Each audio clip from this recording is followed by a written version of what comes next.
উপজেলা আওয়ামী লীগের সভাপতির দায়িত্ব উনি পালন করেছেন। সেই নেতাকে গত মাসের 25 তারিখে যারা হত্যার পরিকল্পনা যারা করেছিল, আল্লাহর অশেষ রহমতে আল্লাহ হারুন রশিদ খান কিন্তু বেঁচে আছেন, আপনাদের সামনে বক্তব্য রেখেছেন। আমি আজকে আপনাদের উদ্দেশ্যে বলতে চাই,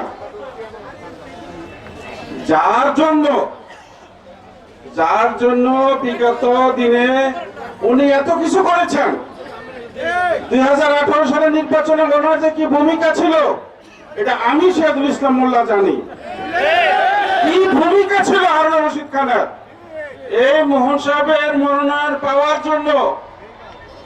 আমার মনোনয়ন ছিল কনফার্ম, সেখানে হারুন রশিদ খান সাহেব গিয়ে এই মোহন সাহেবের পক্ষে ওকালতি করে উনি কিন্তু মোহন সাহেবকে মনোনয়ন নিয়ে এসেছিলেন। পুরস্কার হিসাবে উনি কি পাইলেন? পুরস্কার হিসাবে পাইলেন তুলি।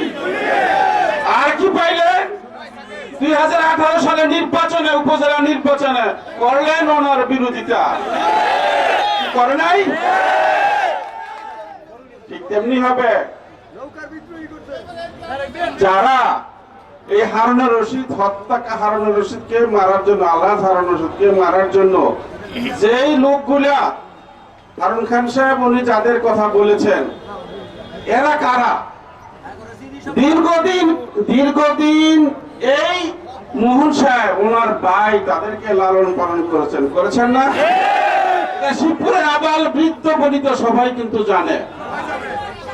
তো আমি এখন শুধু বলতে চাই যে একজন মানুষ রাজনীতি করে, রাজনীতিতে আমাদের প্রতিযোগিতা থাকবে, প্রতিহিংসা কেন থাকবে?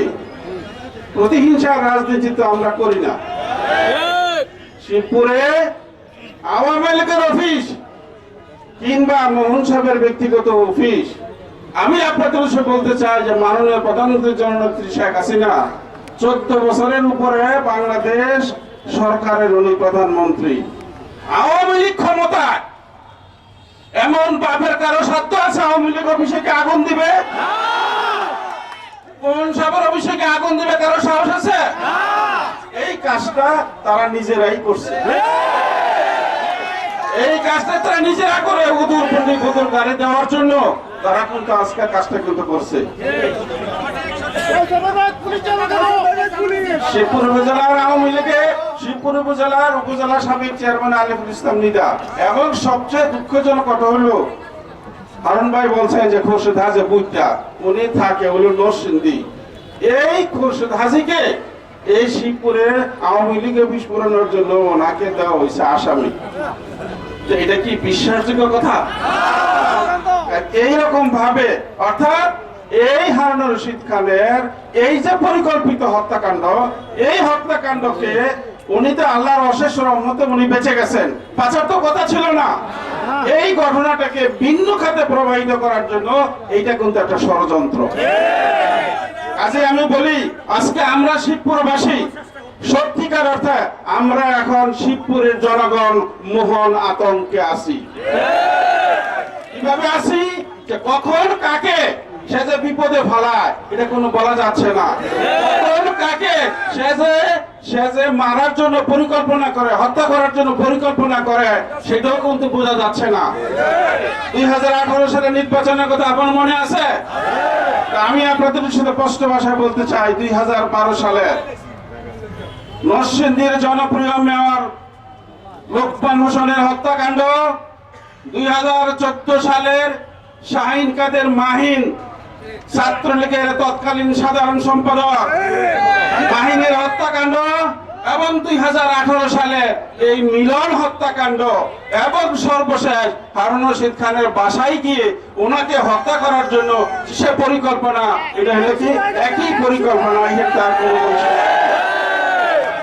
আমরা শুধু এইদিকে বলতে চাই, আমরা শিবপুরবাসী, আমরা অন্যায়ের বিরুদ্ধে আমরা সকলে ঐক্যবদ্ধভাবে আমরা তাদের কিন্তু আমরা বিচার চাই। হারুন রশিদ খানের ঘটনার সঙ্গে যারা জড়িত তাদের দৃষ্টান্তমূলক শাস্তি চাই এবং তাদের ফাঁসি চাই। সবাই কি চান না? এইটাই আজকে আমার হলো শেষ কথা। যে জয়লোক মোহন সাহেব কিভাবে হারুন রশিদ খানকে উনি মামা ডাকেন। হারুন রশিদ খানকে মামা ডাকেন, কিন্তু রক্তের কোন মামা না, মামার বাড়ির মামা। ওনাকে ব্যবহার করে বারবার উনি খান থেকে মনোনয়ন নিচ্ছে, আর মনোনয়ন নিয়ে মামা যাতে ভবিষ্যতে উপজেলা চেয়ারম্যান না হতে পারেন সেখানেও চিন্তা করছে, আর মামা যাতে ভবিষ্যতে কোনো কিছু করতে না পারেন, মামা যাতে শেষ হয়ে যায় সেই কাজটাও কিন্তু ওনারা কিন্তু করছেন। আল্লাহর রহমতে, অশেষ রহমতে ওনারা কিন্তু বেঁচে গেছে।